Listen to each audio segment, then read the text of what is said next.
आज की जो पीसी हम लोगों ने आप लोगों को बुलाई है, ये उसी घटना के बारे में है जिसमें 2 बार पहले से पीसी हो चुकी है। एक चर्चित हत्याकांड हुआ था जिसको लेकर मीडिया जगत में और आम जनमानस में काफ़ी सरगर्मी रही। डे वन से इस केस को हम लोगों ने चैलेंज के हिसाब से लिया था। आज इस केस पे हम लोग पूरी तरह से पूर्णविराम लगा रहे हैं। अंतिम अभियुक्त जो था उसको भी हम लोगों ने गिरफ्तार कर लिया है।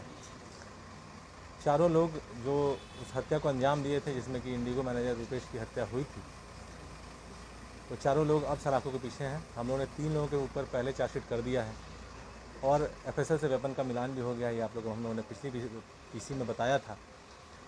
जो अंतिम अभियुक्त था आर्यन उर्फ अभ्यानंद, उसकी कुर्की भी हम लोगों ने पिछले दिनों कर दी थी, पिछले महीने 13 जून को, और ये फिर भी फरार चल रहा था। अब ये जेल जाएगा और इस केस को हम लोग चार्जशीट कर देंगे और स्पीड ट्रायल में ये केस जाएगा। इसमें बहुत क्वालिटी एविडेंसेस हम लोगों ने डायरी में लाए हैं। 12 जनवरी को घटना घटी थी और संयोगवश आज 12 जुलाई है। 7 महीनों का वक्त लगा, लेकिन इस अनुसंधान से मैं पूरी तरह से संतुष्ट हूँ और अपनी टीम को मैं आप लोगों के माध्यम से बहुत बहुत बधाई देता हूँ कि इसमें बहुत मशक्क़त लगी, बहुत कठिन परिश्रम लगा। एक टोटल ब्लाइंड केस था और with evidence, without any suspicion अब हम लोग इस केस का पटाक्षेप कर रहे हैं और ये केस अब चार्जशीट होकर कोर्ट में जाएगा। ये बाईपास से पकड़ा गया, बाईपास रोड से पकड़ा गया है। सूचना मिली थी, अपने घर तो नहीं, अपनी बहन से मिलने आ रहा था, तो हम लोगों ने कल शाम में इसको उठाया। कितने दिनों तक कहाँ था?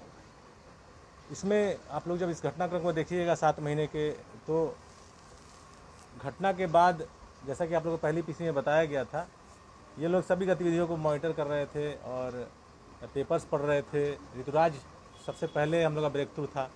उसके पकड़ाने के बाद, चूँकि सब लोग एक ही ग्रुप के लड़के हैं और कंकड़बाग का 2 लड़के थे और ये लड़का सालिमपुर का है, सब लोग फिर अंडरग्राउंड हुए। उन लोगों के जानकारी से बहुत बड़ा अपराध हो गया था ये उनसे, जो पेपर पढ़ के उन लोगों को लगा था, क्योंकि टारगेट के बारे में वो लोग बहुत ज़्यादा अनभिज्ञ थे शुरू में कि वो इतना बड़ा व्यक्ति है, हस्ती है। तो ये जब दूसरी गिरफ्तारी में भी आप लोगों ने देखा 70 दिन का समय हम लोग को लगा था, क्योंकि वो भी भिन्न भिन्न जगहों पर घर बार छोड़कर भाग रहा था। हम लोगों ने पूरे घर को सर्विलांस पर रखा था। कई लोगों के नंबर्स हम लोग लगाए हुए थे। इस जो व्यक्ति, अंतिम व्यक्ति जो आर्यन है, इसके साथ भी ऐसा ही कुछ था।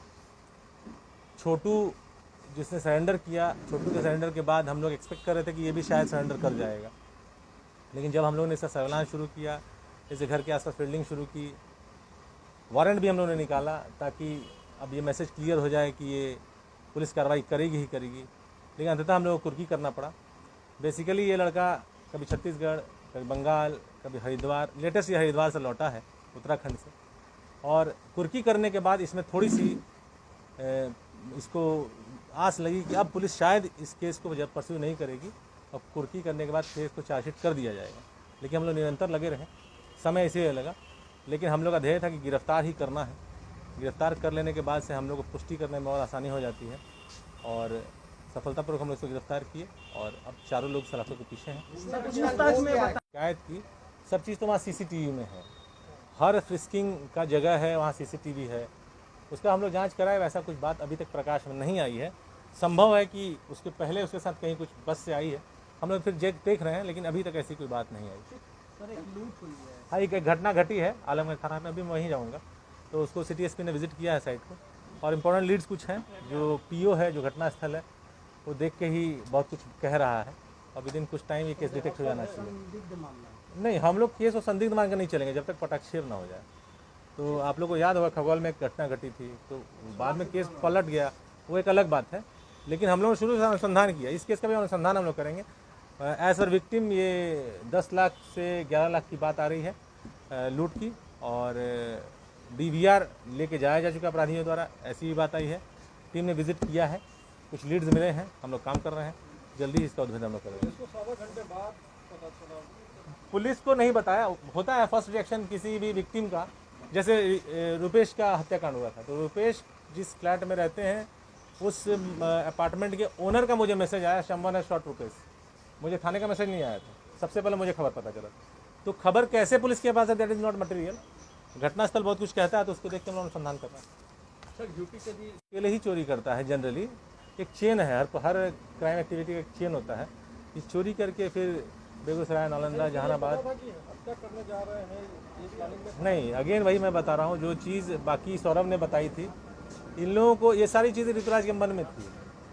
बातें ये थी कि दे छटका देना है, मारपीट कर देना है, लेकिन ये जान रहे थे ये लोग कि हथियार तो है इसके पास, हथियार लेके ये लोग जा रहे हैं।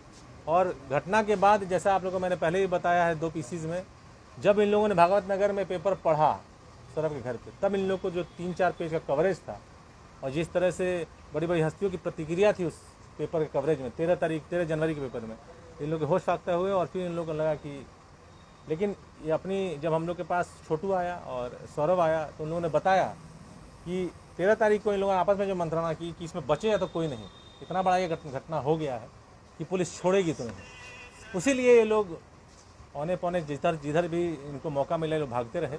सौरभ को पकड़ने में काफ़ी प्रयास लगा। एज एक्सपेक्टेड छोटू सरेंडर कर गया था। उसका आपराधिक इतिहास आप लोग को जैसे हम लोगों ने बताया है, शायद एक छेड़खानी या रेप के केस में वो जेल पहले गया हुआ है, उसका कोई कुख्यात आपराधिक इतिहास नहीं था। हम लोग एक्सपेक्ट कर रहे थे कि वो सरेंडर कर जाएगा, सरेंडर कर ही गया था। सौरभ की गिरफ्तारी के लगभग हफ्ते भर में वो सरेंडर कर गया था। अब वो surrender, if I am not wrong, वो सरेंडर मई का है, 13 मई, 2 मई का है शायद, तो मई का है। और मई, जून, जुलाई, 70 दिन लगे सौरभ को पकड़ने में। इसको समझिए कि लगभग उतने ही दिन, 70-80 दिन लगे हैं। संयोग वह पूरा का पूरा 7 महीना है, 12 जनवरी 12 जुलाई केस खत्म हो रहा है। अब केस चार्जशीट में जा रहा है। ये बहुत इंपॉर्टेंट केस था, इसलिए आप लोग को बताना मैं लाजमी समझा कि इस केस का अंतिम अभी तो गिरफ्तार हो तो भी आप लोग मीडिया के माध्यम से आम जनमानस तक ये पहुँचे, क्योंकि इसको पटना ही नहीं पूरे बिहार के एक व्यक्ति ने, बिहार के बाहर के व्यक्ति ने भी फॉलो किया है।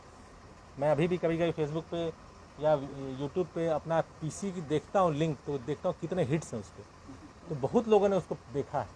तो ये कौतूहल का केस था, लोगों को एक एक्सपेक्टेशन थी पुलिस से, और हम लोगों ने इसको सक्सेसफुली कंप्लीट किया है।